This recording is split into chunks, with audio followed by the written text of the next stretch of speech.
Hello friends. आज मेरा topic है संवत्सर अर्थात ज्योतिष या दैवज्ञ के लक्षण।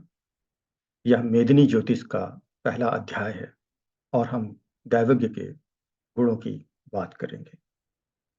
तो दैवज्ञ या ज्योतिष के गुणों की बात करने के पहले हम ये बताना चाहेंगे कि ये मेरा वीडियो हमारे सर, हमारे दैवज्ञ श्री अनिल कुमार पोरवाल जी को समर्पित है।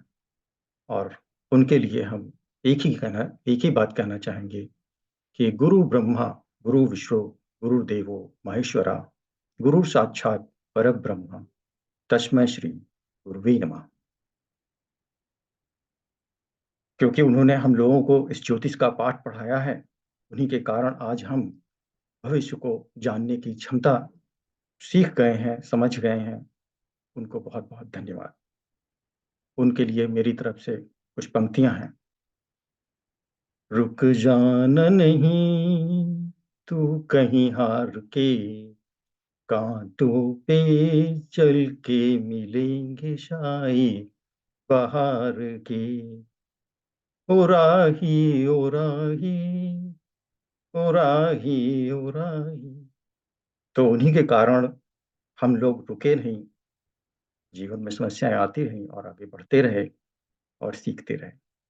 तो चलिए, आज का चैप्टर ही है कि हमारे दैवज्ञ कैसे होने चाहिए, इसके बारे में पढ़ते हैं। आचार्य शास्त्रोपनयन या सूची प्रवेश के बाद संपूर्ण ज्योतिष शास्त्र को कहने का उपक्रम करते हुए कहते हैं कि अर्थात संवत्सर सूत्र व्याख्यास्याम। अर्थात अर्थात एक मंगल शब्द है। संवत्सर वर्ष को इंगित करता है और संवत्सर उस वर्ष में होने वाली घटनाओं की व्याख्या करने वाले ज्योतिषाचार्य को कहते हैं। इस तरह से अर्थात संवत्सर सूत्र व्याख्यास्याम ये दैवज्ञ के लिए उनके गुणधर्म के बारे में बताने का चैप्टर है। चौथा संवत्सर सबसे दैवज्ञ या दैवदर्शक ग्रंथ दोनों अर्थ आते हैं। संवत्सर सूत्र अर्थात ज्योतिष शास्त्र को कहते हैं। संवत्सर अर्थात ज्योतिषी का यह लक्षण है कि वह सुंदर कुल में उत्पन्न हो, देखने में प्रिय हो, विनीत विशेष हो, सत्यवादी हो, औरों के गुणों में दोष न निकालता हो, सर्वांग सुंदर हो, अंगहीन ना हो और उसके हाथ पैर नख नेत्र थोड़ी दंत कान मस्तक भी और सिर यह सब अंग श्रेष्ठ लक्षणों से युक्त हो, शरीर स्थूल और रमणीय हो, गंभीर शब्द बोलने वालों हो, वह ज्योतिषी नाम का पूरा अधिकारी होता है। क्योंकि प्रायः गुण और दोष सब शरीर और आकार के अनुसार।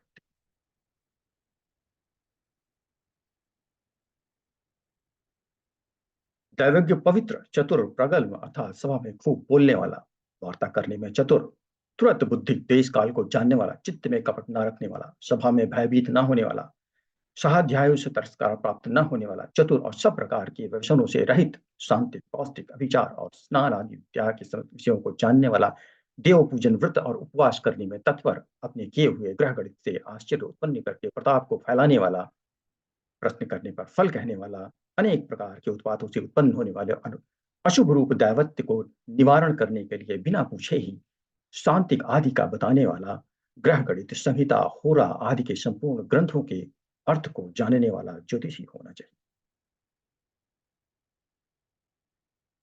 ग्रह गणित अर्थात पॉलिश रोमन वशिष्ठ सौर और पैतामह पांचों सिद्धांत शास्त्रों के विषय जो युग वर्ष एन ऋतु मास पक्ष अहोरात्र प्रहर मुहूर्त घड़ी पल मात प्राण और त्रुटि के अवयव आदि के काल को जानने वाला तथा कला विकला अंश और राशि क्षेत्र को जानने वाला और बताने वाला ज्योतिष होना चाहिए। ऐसा दैवज्ञ होना चाहिए। सौर सावन नक्षत्र चांद रूप चारों प्रकार के मास अधिमास 6 मास आदि के कारणों को जानने वाला ज्योतिष होना चाहिए। 60 जो प्रभाव विभादिक संवत्सर है उनमें जो 12 युग युगम भवेत सर्व पंचकीना होते हैं, मास दिन हो रहा इन्हों के इन्हीं इन्हीं के स्वामी के प्रतिपत्ति विच्छेद को जो जानता हो, सौर चंद्रादि दिनादि प्रमाण जो शास्त्र में भिन्न भिन्न लिखे होते हैं उनमें कौन ठीक है कौन बेठीक है, इसके विचार में पट हो। यदि सिद्धांत ग्रंथों में सौरादि मान में भेद दिखे तो अयन बदलते समय प्रत्यक्ष सममंडल के आधार से जितने अंश पर उपलब्ध हो उसको छाया जल यंत्र से द्रग गणित करने में कुशल हो तथा सूर्यादि ग्रहों के शीघ्र गति, मंद गति, दक्षिण गति, उत्तर गति, नीच और उच्च गति के कारणों को जानता हो, सूर्य और चंद्रमा के ग्रहण में स्पर्श, मोक्ष काल, स्पर्श मोक्ष की दिशा, ग्रहण की स्थिति, विमर्द, वर्ण, देश और आगामी ग्रह समागम तथा ग्रह युद्ध को बताने वाला दैवज्ञ हो। चारों प्रत्येक ग्रहों के भ्रमण करने की योजना, स्थिरवादित्य, अक्षांश, लंबांश, दुज्या, चरखंड, राशियों के उदयमान, छाया, नाड़ी, करण आदि क्षेत्र, काल, कारण को जानता हो, नाना प्रकार के प्रश्नोत्तर कहने में सत्यवाग हो, कसौटी से घिसे, अग्नि से तपाए और साण द्वारा शुद्ध स्वर्ण सदृश स्वच्छ शास्त्र का वक्ता तंत्रज्ञ हो सकता है। कहा भी है कि जो निश्चित अर्थ नहीं कह सकता, प्रश्न पूछने पर उत्तर न दे सके और विद्यार्थी को न पढ़ा सके, वह शास्त्र जानता है, यह कैसे समझा जाए। जो अज्ञ पुरुष ग्रंथ तो कुछ और कहता है और वो बोलते कुछ और हैं, और कर्ण ग्रंथ को उल्टा पुल्टा कहते हैं, तो वह लंपट मनुष्य मनु ब्रह्मा जी के समीप जाकर वैश्या की स्तुति करता। तो दैवज्ञ का ऐसा गुण नहीं होता है। दैवज्ञ वो होता है जो प्रश्न पूछे जाने पर एकदम सटीक उत्तर दो, उसका कारण बताए कि ऐसा क्यों हो रहा है, कर्ण ग्रंथों में ऐसा क्यों लिखा है, सिद्धांत में ऐसा क्यों है। तो वो मेरा दैवज्ञ होता है। जो तंत्र को जानता हो, छाया जल यंत्र आदि द्वारा लग्न को जान सकता हो और होरा शास्त्र में निपुण हो, ऐसे पुरुष को वाणी कदाचित भी मिथ्या नहीं हो सकती। विष्णुगुप्त ने कहा भी है कि कदाचित कोई पुरुष समुद्र को तैरकर पार होना चाहे तो वायु के वेग से तैरकर पार हो सकता है, परंतु यह काल पुरुष का जो रूप और ज्योतिष शास्त्र समुद्र है, उसको बिना ऋषि या बिना दैवज्ञ के आप पार नहीं कर सकते। उसको पार करने के लिए दैवज्ञ की इच्छा और उसके आशीर्वाद से ही हो सकता है। होरा शास्त्र में भी राशि, होरा, द्रेक, कर्ण, नवांश, दशांश, त्रिशांश, बलाबल, परिग्रह स्थान, काल और चेष्टा आदि अनेक प्रकार से ग्रह बल का निर्धारण है। प्रकृति, धातु, द्रव्य, जाति और चेष्टा आदि का परिग्रह, निषेध, जन्म काल, विस्मापन, प्रत्यय, आदेश, शीघ्र मरण, आयुर्ध्याय, दशा, इंतेश, अष्टवर्ग, राजयोग, चंद्रयोग, द्विग्रहादि योग, नाभसादि सब योगों का फल, आश्रय भाव, दृष्टि, निर्याण, गति और अनुकूलादि 30 काल के सब प्रश्नों का शुभाशुभ कारण, सभी विवाहादि कर्म समूह का हेतु, यात्रा का वर्णन, दिवस, करण, नक्षत्र, मुहूर्त, लग्न, योग, शरीर के अंगों का फड़कना, स्वप्न, विजय, स्नान, ग्रह यज्ञ, गण यात्रा, अग्निलिंग, हाथी घोड़े के संकेत, सेना, प्रवाद की चेष्टा इत्यादि, षडगुण, उपाय, मंगल मंगल के शकुन, सेना के वास करने की भूमि, अग्नियों का वर्ण, मंत्री, चर, दूत और वंचारियों का कालानुसार जानता हो, इतने ढेर सारे क्वेश्चंस का आंसर जो दे सकता हो, वही हमारा दैवज्ञ हो सकता है। किसी प्रकार से कुहक या गर्व से ढका हुआ अथवा कानों से श्रवण करने हेतु विशिष्ट अर्थात निंदा भाजन होने पर दैवज्ञ से कोई बात ना पूछे और दैवज्ञ भी ना नहीं।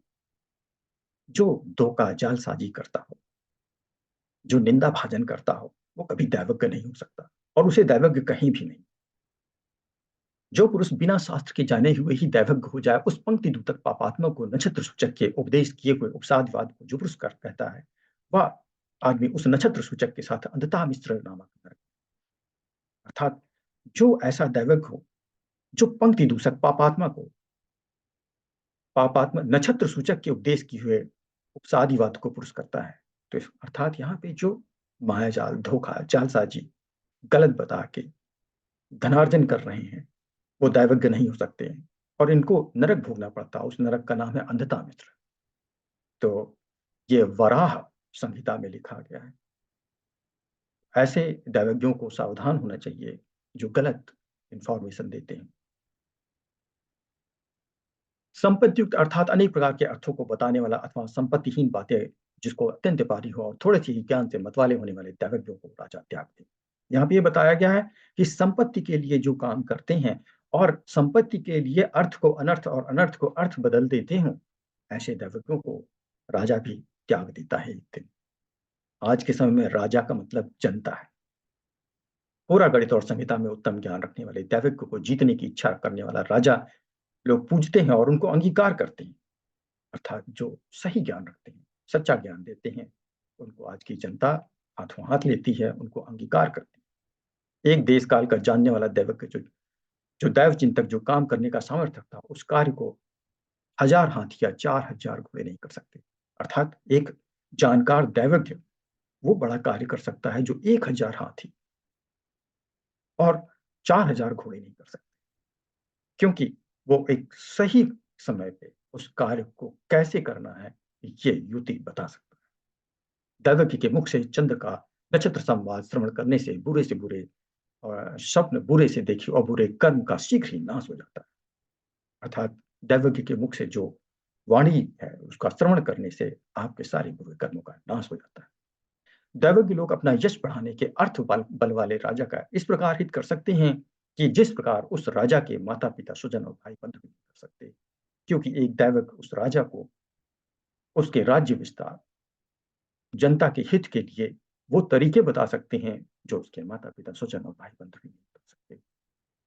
तो इस तरह से राष्ट्र का कल्याण हो सकता है। तो बंधुओं, ये अगर पसंद आया हो तो सब्सक्राइब करें, लाइक करें। धन्यवाद।